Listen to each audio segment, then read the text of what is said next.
Hey everyone, how are we all doing? I think when I first got my Fujifilm camera, I did what a lot of us might do. I binge watched a lot of different videos on how to set up my Fujifilm camera as I wanted to make sure that I got it spot on before I went out and shot anything with it. But if I'm honest, none of them really did hit the mark for me. They were either way too technical for me, or they just didn't really fit the way I wanted to shoot and use my Fujifilm camera. As I've talked about, I recently made the change from my Sony system to Fujifilm, and I'm so happy that I did. It's a completely different experience, and it's really made me love taking photos again and really made me love photography all over again. However, I will admit it's taken me quite a bit of time to set up the camera where it feels natural, where I'm not looking where the settings are, and I've got everything how I like it laid out. So that brings me on to this video. I want to share with you guys and girls and whoever is watching how I set up my Fujifilm X100VI, and I guess this could translate to a lot of different Fujifilms. I know obviously they have slightly different button layouts, but I think this would translate quite nicely to whatever Fujifilm camera system you are currently using. So whether you've got an X100VI or an X-T5 or whatever Fuji camera system you may have, this hopefully will be a very helpful video.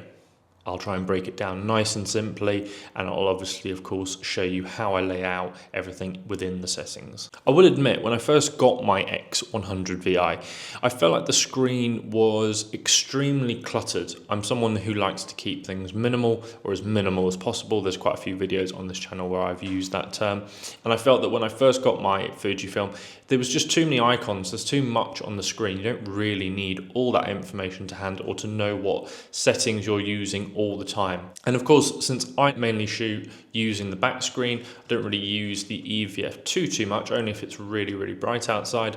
I wanted to make the screen on the back as simple and as minimal as possible. So when I did look at the settings, they were the settings I really wanted to see, and they were nice and clear to do so.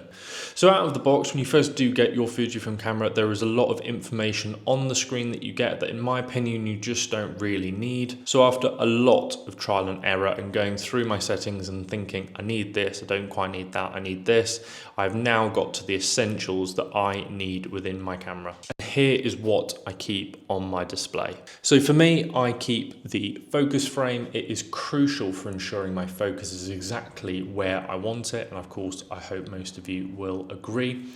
Next, I like to keep my aperture, shutter speed and ISO. These are my core settings, so they always need to be visible. Information background and exposure compensation, digital, not scale. This makes it really easy for me to monitor my exposure settings without the extra clutter. The next thing I like to keep is remaining frames. I think this is a really useful tool to obviously have, so you know whether you're getting low and you need to either swap out SD cards or maybe offload some of your photos. Next is the digital teleconverter. You might have seen my previous video where I was going over the digital teleconverter. So of course I need to know if I am using it, am I using the 50mm equivalent or am I using the 70mm equivalent? Next up, I leave conversion lenses on. Whilst I don't currently have any of the conversion lenses that Fuji sell, once I do acquire one or two of them, I will obviously be able to see whether I've got it attached and make sure that the camera knows that it's attached so it can adjust the settings accordingly. Another one that seems very obvious is having no storage warning, because sometimes you do go out and leave your SD card in, so you need to remember to take a spare one with you as always, and you can obviously pop that in. Another one, of course, is mic levels. I do a bit of recording on my X100VI, not tons, but again, it's nice to keep an eye on the audio just in case I decide to use the audio from the camera. Last one is battery life. I don't think there's any explanation needed here. Of course, you need to know when you're running out of battery life. So for me, this is a complete no-brainer. If you want a clean and minimal setup like I've just been talking about before, here's how you would achieve that. So firstly, we access the menu by pressing the menu/OK button. Then we scroll down to the wrench icon, which is the setup menu, and then select screen setup. Then from there, we go to display custom settings. Then we select the display elements. Obviously go through and list and turn off and on the particular ones you want. So for me, it would be focus frame, aperture, shutter and ISO, information background and exposure compensation, continuous mode, remaining frames, digital converter, conversion lens, no storage, media warning, mic level, and battery level. Everything else, in my opinion, I would turn off. Of course, you can tune this because it's my personal preference in terms of what I like. Maybe I would go out and shoot with the camera and see if there was anything that you turned off that you're now missing out on and you'd like to re-add and really make the camera feel like yours. And of course, to save this, you just save and back out. Once it's done, you just go back to the home screen and you should see a screen that looks far more minimal and should help you feel less cluttered when you're shooting using the back screen. So another thing I found when I was using my Fujifilm camera is I didn't really like the sounds that I was getting when I was shooting with it. When I had my Sony, I really liked the shutter noise that I got out of it. However, I'm not really a fan of a camera trying to do this through a microphone. It just never feels very good. It's a bit like when car manufacturers try and pump in fake engine noises. I far prefer having that raw noise from the engine myself. And of course, for me personally, I quite like to keep my camera as silent as possible anyway. I think whether you're out in nature or you're doing street photography, there's just less likely that you're going to get noticed by either the wildlife or other people around you. And I feel like you can be a bit more discreet when you're taking photos of particularly maybe a subject, whether that be an animal or a person. Because as we know, there's nothing really worse than hearing a loud button noise or shutter press or whatever it might be, especially when you're out and about, maybe you're eating and you didn't realize someone's just nabbed a photo of you. And for me, I feel like the experience feels a lot cleaner, and certainly I feel more immersed when I'm taking photos because I haven't got that audio distraction in the way. So what do I disable in terms of noises with my Fujifilm camera? So I turn off all beeping noises and disable the shutter sound, since the Fujifilm's mechanical shutter, or especially on my X100VI, is extremely silent as it is. I also turn off confirmation sounds whenever I'm changing something in settings, because obviously this does happen sometimes where you can't do it on the fly or using the dials. You do need to go into the camera settings. So for me, I turn that off because, again, I don't really need that audio confirmation. So another little side note, I realize this isn't a noise, but I quite personally like to turn off the little red light that you get on the X100VI. Personally, I don't use the red light and I find it maybe quite distracting, especially if you're shooting at night or doing street photography. If you're shooting in near darkness and you really need it, that's fantastic, and then it might be useful. But for me, I'd rather work without it to stay as discreet as possible. So where can you change these settings? You can turn all the sounds and red assist light in the setup menu under sound settings. You simply click into that, go into sound settings, shutter volume off, sound settings, beat volume off, and then red light assist off. Doing this should make your shooting experience far more discreet and far more pleasurable in my experience. But please do let me know, maybe you quite enjoy using those noises, but I'm hoping more of you probably don't enjoy using them than do. I think we can all agree one of the best things about Fujifilm cameras is how customizable the buttons really are. You can map them to functions that fit your shooting style, making it easier and faster to control key settings on the go. So hopefully this might be quite interesting to see what I personally use and how I set up my buttons. So, Fujifilm camera in hand. Starting on the rear of the camera, you have the rear command dial, which is the scroll wheel button. For me, I have this set up, so if I'm pressing it, it gives me a quick access to all my Fujifilm recipes, allowing me to cycle through different looks without digging through my menus. Next one is my AEL/AFL button.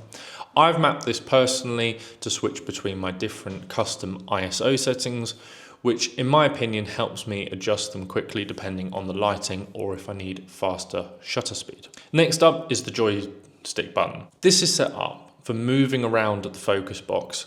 Pressing it in for me resets the focus box to the middle, and it's super quick and handy when I need to recompose quickly. Next up is the top custom button. I've got this toggled where I can turn face detection AI autofocus on and off. This is especially useful when switching between shooting people and general scenes, so I don't start focusing on something I didn't mean to. Next up is the rear button. This one I haven't got it mapped to anything as I don't really need it or use it in my workflow. Next is the Q button. I've customized my quick menu to include frequently used settings like my screen brightness, white balance, flash on, and subject detection settings. This way I can quickly access these settings without interrupting my workflow. Next up is the front lens button. I currently have this to toggle on and off my ND filter, which is great for when I'm controlling light when I'm shooting in brighter conditions. Viewfinder button. Pressing this switches between live view and the electronic viewfinder, again allowing me to get both perspectives really clearly depending on how I'm feeling at the time. Lastly, the lens control ring. I've set this up to control the digital teleconverter, so I can quickly switch between the 35mm, the 50mm and the 70mm focal length depending on what I particularly want to shoot. I hope you found that quite interesting in terms of how I like to set up my camera. Please do go away, go through these settings and think if there's any that you might want to use. I want to quickly address the different focus modes on the X100VI. Particularly for me, I use continuous autofocus. It's just the most convenient way of shooting for me, and I'm quite happy with that. I'm not someone who has ever shot manual focus or even single autofocus. It's something that I use rarely. For me, it has to be continuous autofocus. It's fantastic because of course it's great for moving subjects. For example, when I'm out doing street photography and there's a lot of movement within a particular scene, or if I'm photographing people walking about, I use the continuous autofocus to make sure I'm always in focus, which is the idea of it. Now, I realize some people have some gripes about Fujifilm and their autofocus, and whilst I will admit it's not as good as Sony's, I don't think it's quite as bad as people like to make out. And I personally have always had the photos that I've wanted in focus, whether that's been landscape, portraits, or street photography. Another setting I like to use within my Fujifilm camera is Auto ISO. I find this particularly useful, especially when I'm out maybe in the Peak District or in a larger landscape where the light is obviously constantly changing as the sun, I was going to say the sun's moving around, where clouds are moving in and out of sunlight, so you're constantly needing to think about what the correct exposure is. And of course for me it allows me to focus on the composition of the photos that I'm taking rather than making sure I have the correct settings put in place. And it does have a bit of a reassurance. It is like an insurance to make sure that your pictures are always in focus and the pictures are not blurry because you've set the parameters in the auto ISO settings. So you know how I activate my auto ISO settings because we talked about that in the customizable buttons. So I'm going to now run through the 3 different profiles I have set up and what I use them for and why. So for me, the first one is my general use. So I typically have the ISO set from 160 to 1600 with a minimal shutter speed of 1/25. And that is great just for every day. And again, from there, I can adjust the different parameters depending on the scene. I have an X1 set up, which is typically for low light or night photography. Again, minimal ISO is 160 to 300 to 3200 with a minimal shutter speed of 1/60. Again, if I've got this set up, I know that I need to be a bit more steady-handed, take a bit more time when I'm taking my photos. But again, it's nice and quick that when I'm out, maybe a bit longer than I planned and I'm doing a bit of street photography, I can quickly switch to that and make sure that all my photos are still exposed properly. Last setting is really for action or fast moving subjects, or maybe when I'm doing some portrait photography and I want some movement within that. My ISO is set to a minimum of 160 to a maximum of 800, and then I have a minimum shutter speed of 1/500.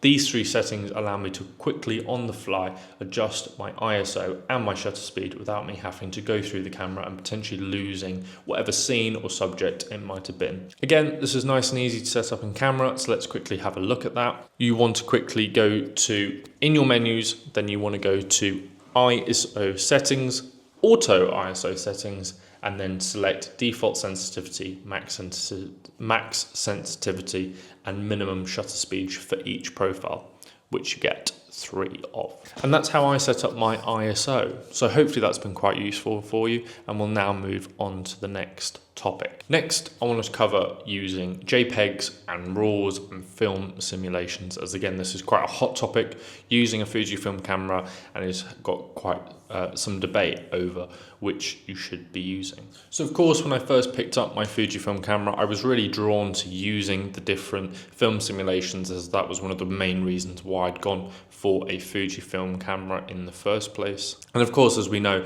these are great for getting stunning shots out of the camera, straight out of the camera, without having to do any editing whatsoever.